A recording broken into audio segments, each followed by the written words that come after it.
अस्सलाम वालेकुम। मेरा नाम मुबीन इनायत है और हम यहाँ पर बात करने जा रहे हैं बल्क में इंपोर्ट करना यूज़र्स को। बल्क में जैसे कि आपको अगर टास्क दिया जाता है कि आपने जो है वो एक ही एक्शन से जो है वो 100 यूज़र्स बनाने हैं, तो आप जो है वो बल्क में काम करेंगे।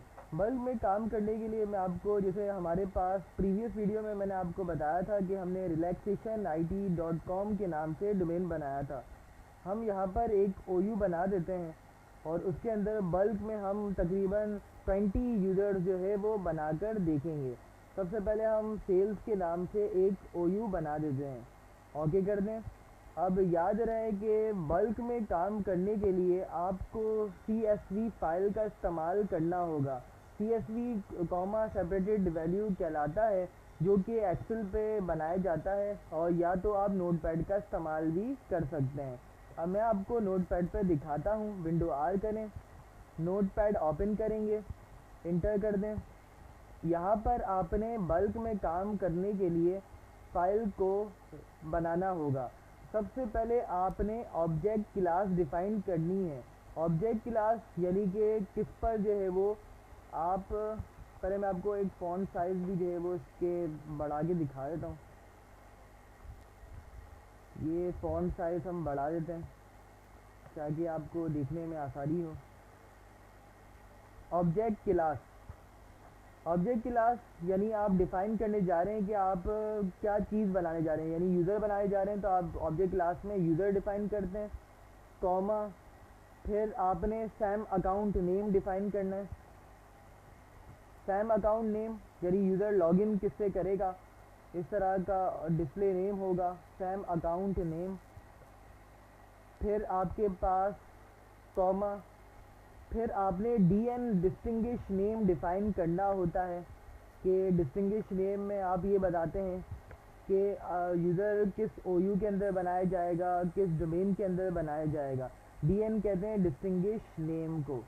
तो object class comma Sam account name comma DN, इस तरह की चीज़ हमने डिफ़ाइन करनी होती है। सबसे पहले हम बात करेंगे ऑब्जेक्ट क्लास की। ऑब्जेक्ट क्लास यानी आपने बनाना है यूज़र। तो बल्क में आप अगर यूज़र बनाना चाहते हैं तो ऑब्जेक्ट क्लास आपने यूज़र डिफ़ाइन करनी है। यूज़र करके फिर आपने करना है कॉमा, फिर आप डिफ़ाइन करेंगे सैम अकाउंट नेम यानी यूज़र का नाम क्या होगा। तो हम स्टार्ट करते हैं यूज़र 1 से, तो यूज़र 1, और अगर आप इसके आगे अगर कुछ फर्स्ट नेम और लास्ट नेम देना चाहते हैं, जैसे यूज़र 1 फर्स्ट नेम है, स्पेस और लास्ट नेम देना चाहें तो वो भी हम दे सकते हैं, कॉमा। अब डिस्टिंग्विश नेम यानी DN आप इन्वर्टेड कॉमा लगा दें, और डिस्टिंग्विश नेम में आप स्टार्ट करेंगे कि ये OU कहाँ पर बनाया जाए। जैसे कि हम देख रहे थे यहाँ पर, जैसे हमने सेल्स का OU बनाया, इसके अंदर अगर हम क्रिएट करना चाहते हैं तो हम नाम देंगे CN इजिकल टू, CN कहते हैं कॉमन नेम को, और यहाँ पर हम CN नेम डिफ़ाइन करने जा रहे हैं कि यूज़र का नाम क्या होगा। तो यूज़र 1 हम देंगे यहाँ पर, और फिर अब हम डिफ़ाइन करेंगे कि ये यूज़र कहाँ बनाया जाए। तो कॉमा करके आपने जो है वो OU जो डिफ़ाइन करना है वो सेल्स डिफ़ाइन करना है। तो ऑर्गेनाइजेशनल यूनिट आपका होगा सेल्स,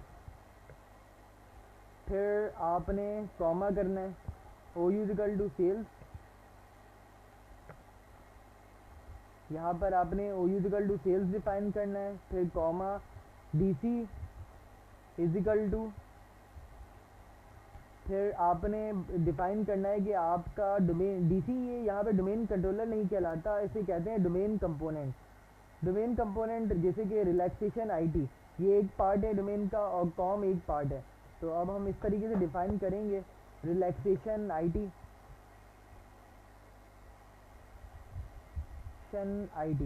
अब कॉमा, अब एक और पार्ट आपका डोमेन का मौजूद है जो कि DC इजिकल टू कॉम होगा। तो DC इजिकल टू कॉम कर देंगे। ये बहुत इजी है, ये आप एक्सेल में भी बना सकते हैं। मैं आपको यहाँ पर नोटपैड पे दिखा रहा हूँ। ऑब्जेक्ट क्लास, फिर सैम अकाउंट नेम, और फिर DN। ऑब्जेक्ट क्लास यानी यूज़र बनाना है तो आप यूज़र लिखेंगे। अगर आपने ऑब्जेक्ट क्लास में कुछ और डिफ़ाइन करना है यानी OU, तो आप यहाँ पे OU डिफ़ाइन करते हैं। सैम अकाउंट नेम, नाम किस तरीके का होगा, फर्स्ट नेम और D N distinguish name inverted comma से स्टार्ट होगा। C N common name user 1 के नाम से होगा, किस ओ यू के अंदर बनाया जाएगा, सेल्स के अंदर, comma D C domain component होगा आपके पास रिलैक्सेशन आई टी के नाम से, और comma D C equal to com. तो इस तरह आपने जो है वो बल्क में आप यूज़र्स बना सकते हैं। बल्क में फ़ायदा ये है कि एक ही एक्शन से आप मल्टीपल एक्शंस का इस्तेमाल करते हैं, बल्क में काम करते हैं। अगर आपको कहा जाता है कि 100 यूज़र्स बनाने हैं, वो भी ओ यू सेल्स के अंदर, तो आप इजीली जो है वो उसको कॉपी पेस्ट करेंगे। कंट्रोल ए प्रेस करें हम, यहाँ पर आप इसको पूरा कम्प्लीटली इस्तेमाल करें, कंट्रोल सी, और इंटर करते जाएं। ये आपने कंट्रोल सी कर देना है और फिर आप इंटर करें, यहाँ पर कंट्रोल वी, फिर वापस से इंटर करके control we, inter, control we, फिर यहाँ पे कंट्रोल वी, कंट्रोल वी करके आप पेस्ट करते जाएं। और याद रहे कि बस हमने यूज़र का नाम चेंज करना होगा और बाकी चीज़ें वैसी ही होगी। तो ये मैं करके दिखा देता हूँ आपको। तकरीबन हम बना देते हैं 3 3 6 9 10 12 12 यूज़र्स हम बना देते हैं। यहाँ पर यूज़र 1 की जगह 1 2 इस तरीके से हम करके को डिफ़ाइन कर देते हैं। यूज़र 2, यूज़र 3, ये यूज़र 4, यहाँ पे भी 4, यहाँ 5, यहाँ 6, यहाँ 7,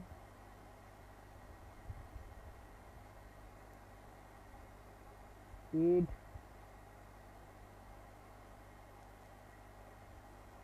9, ये आपके पास 10, ये 11, ये आपके पास 12। तो हमने अब यहाँ पर इसको करना है सेव। हम फाइल पे क्लिक करेंगे और आप सेव कर दें। इसको सेव करने के लिए आपने नाम दे देना है फाइल का, जैसे कि यूज़र, और फिर डॉट एक्सटेंशन जो है ये बल्क में काम करने की CSV फाइल का इस्तेमाल हो रहा है, कॉमा सेपरेटेड वैल्यू बल्क में काम करने के लिए, तो CSV कर दें, users dot CSV। File type all file select कर दें और आप कर दें सी ड्राइव में ये सेव करवा दें। ये हम यहाँ पे user dot CSV all files और ये सेव कर देते हैं। ये हमने सेव कर दिया है। अब इसको क्लोज कर दें। अब आपने कमांड प्रॉम्प्ट का इस्तेमाल करना होगा। राइट क्लिक करके command prompt as admin open कर दें। मैं आपको फ़ॉन्ट साइज़ बढ़ा के दिखा देता हूँ ताकि आपको नज़र आए। ये हम 12 × 16 पर रख देते हैं। और अब मैं आपको कमांड बताने जा रहा हूँ इंपोर्ट करवाने के लिए। अब ये सेल्स के अंदर अगर आपने ये 12 यूज़र्स इंपोर्ट करवाने हैं तो आपने CSV DE space -i space -i, ये जो स्विच आप इस्तेमाल कर रहे हैं इसको इंपोर्ट के लिए इस्तेमाल किया जाता है। आई से इंपोर्ट होगा, स्पेस -f मतलब फ़ाइल नेम आपने डिफ़ाइन करना है, तो ये स्विच आप इस्तेमाल करेंगे और जहाँ पर मौजूद होगी उसकी लोकेशन दे दें, C:\\,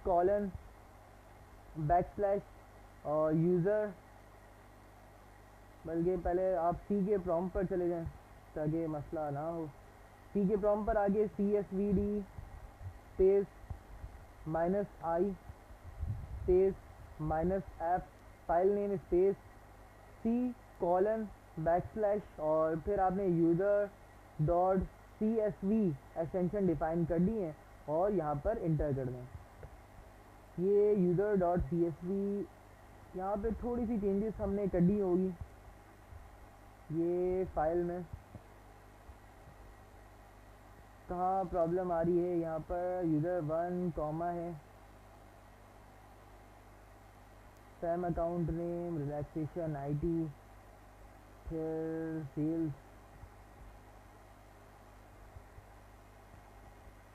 user.csv को देखते हैं हम, c:\user.csv।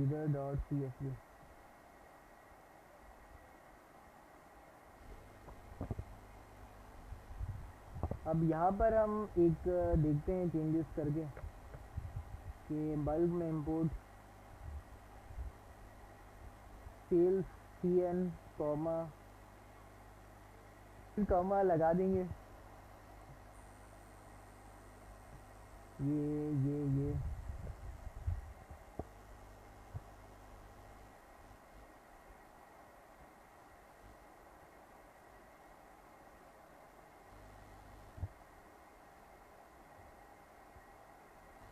ठीक है। अब हम करके देखेंगे तो ये कंप्लीट हो जाएगा, ये सेव। और अब आप देखें यहाँ पर ये 12 एंट्रीज मॉडिफाइड हो चुकी है। इन्वर्टेड कॉमा का जो है वो इशू था यहाँ पर, तो हमने इन्वर्टेड कॉमा देना था। अब मैं आपको दिखाता चलूँ ये बल्क में कैसे इंपोर्ट हो चुके हैं। ये देखें 12 यूज़र्स आपके पास आ चुके हैं। इस तरह आप जो है वो 100 यूज़र्स जो है वो ईज़िली जो है वो बना सकते हैं। बल्क में काम करने का बहुत अच्छा फ़ायदा है कि आप एक एक्शन से जो है वो बहुत सारे काम ईज़िली जो है वो कर सकते हैं। तो 12 एंट्रीज मॉडिफाई हो चुकी हैं और मैं आपको वापस से रिवाइज़ करके दिखा देता हूँ कि हमने किया क्या है। यहाँ पर सी ड्राइव में हमने एक फ़ाइल रखी है बनाकर, इसमें ऑब्जेक्ट क्लास हमने डिफ़ाइन की है, फिर comma Sam account name comma dn distinguish name ये इन्वर्टेड कॉमा यहाँ से लेके यहाँ तक होता है। ऑब्जेक्ट क्लास यूज़र डिफ़ाइन करने जा रहे हैं, यूज़र बनाना है। सैम अकाउंट नेम में आपने यूज़र 1 ये नाम दे देना है जो नाम आप देना चाहते हैं। और डिस्टिंग्विश नेम इन्वर्टेड कॉमा से स्टार्ट होगा कि ये किस नाम से कॉमन नेम यूज़र बनेगा और किस OU के अंदर बनाना है। फिर डोमेन कंपोनेंट रिलैक्सेशन IT होगा, फिर कॉमा डिजिकल कॉम और फिर इन्वर्टेड कॉमा क्लोज भी करना है। तो ये इस तरह आप जो है वो फाइल तैयार कर देंगे और इजीली जो है वो हम बल्क में जो है वो इंपोर्ट कर जाएंगे। देखिए जैसे कि 12 एंट्रीज हमने मॉडिफाई की हैं, ये आ चुकी हैं। यहाँ पर ये फ़िलहाल डिसेबल है तो आप उसको पासवर्ड देकर जो है वो इनेबल भी करवा सकते हैं। ये था हमारा बल्क में यूज़र्स को इंपोर्ट करवाना। उम्मीद करता हूँ कि आपको ये वीडियो समझ आई होगी और पसंद आई है तो आप इसे लाइक करें और शेयर करें। शुक्रिया।